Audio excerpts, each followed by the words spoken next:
আজকে একদম সাবেকি রান্না নিয়ে চলে এসেছি, সেটা তোমাদের সঙ্গে শেয়ার করব।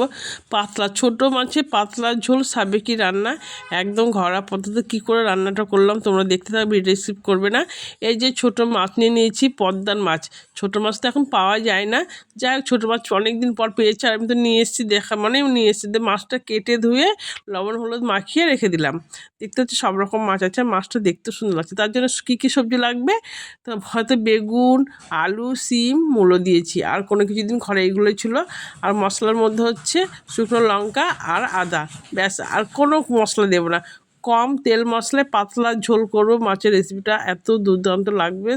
যাই হোক, দিয়ে এবার তেলটা গরম হয়ে গেল, কড়াইতে দিয়ে মাছটা দিয়ে দিলাম, কিন্তু তেলটা গরম ভালো হয়নি, মাছটা একটু লেগে লেগে যাচ্ছিলো। আর একটু গরম হয়ে দিলে তাড়াতাড়ি দিলে ভালো হতো।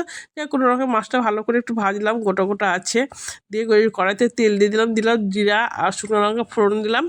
দেওয়ার পরে বেশ জিরাটা যখন পুরো পুরো হয়ে যাবে, সব সবজিগুলো দিয়ে দিলাম। সব সবজিগুলো দেওয়ার পর ভালো করে নাড়ছি, আর দেখতে কি মজা লাগছে না, শীতের দিনে সবুজ সবুজ সব সবজি। দিয়ে দিলাম লবণটা দিয়ে ভালো করে নাড়াচাড়া করে এবার আমি ঢাকনা দিয়ে দেবো। ঢাকনাটা দিয়ে দিলাম, ঢাকনাটা 10 মিনিট পর খুলে নিলাম। খোলার পরে দেখতে পাচ্ছি সবজিটা একদম কমে গেল।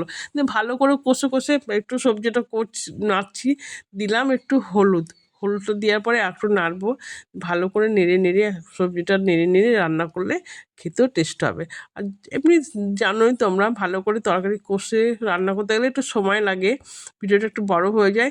যাই হোক, এবার হচ্ছে লঙ্কা আদা পেস্টটা দিয়ে দিলাম। দিয়ে দেখতে পাচ্ছি জলটা যখন শুকনো শুকনো হয়ে যাবে, তাহলে মশলার গন্ধটা চলে যাবে, আদার গন্ধটা চলে যাবে, কষা হয়ে যাবে। তখন আমি দিয়ে দেবো জল। এই যে এবার দিয়ে দেবো জল। জলটা দিয়ে দিলাম। আর বন্ধুরা, এইসব লিভার ফ্যাটি থাকলে ছোটো মাছের পাতলা ঝোল খুবই ভালো, উপকারে লাগে আর ভালো খেতে। দিয়ে ঝোলটা যখন ফুটে উঠলো টকবক করে, দিয়ে ছোটো মাছটা দিয়ে দিলাম। আর দেখে এত সুন্দর লাগছে, এত লোভ লাগছে, মনে হচ্ছে আমি খেয়ে নিই, এত সুন্দর সেন্ট বেরাচ্ছে ছোটো মাছের। আর এই রান্নাগুলো আমার মারা খুব করতো, পুরোনো দিনের রান্না। আর বাঙালদের রান্না বুঝতেই পারছো, বাঙালদের রান্না তো জাস্ট ফাটাফাটি হয়। আর দিয়ে দিলাম হচ্ছে জিরে আর চন্দনী, এটা ভেজে গুঁড়ো করে রেখেছিলাম। এই যে এই মশলাটা দিলাম, এটাতেই টেস্ট বাড়বে এই মানে রান্নাটায়। তো যাই হোক বন্ধুরা, তোমরা কে কোথা থেকে ভিডিওটা দেখছো অবশ্যই তোমরা কমেন্টে জানাবে। কিন্তু এই যে ঝোলটা হয়ে এসছে, আর তেল ছাড়া ছাড়া ভাব হয়ে গেছে, ঝোলটা দেখে তোমাদের ভালো লাগছে না? মনে হচ্ছে একটু ভাত দিয়ে, গরম গরম ভাত দিয়ে খাই। যাই হোক, ঝোলটা হয়ে গেল, খুব সুন্দর লাগছে। আমি তো আজকে জমিয়ে ভাত খাবো, মানে ছোটো মাছের ঝোল ভাত যে কতদিন পর খাবো কি বলবো। পাতলা ঝোল, উফ, আমি তো খুব ভালোবাসি এসব ঝোল, কিন্তু পাই না।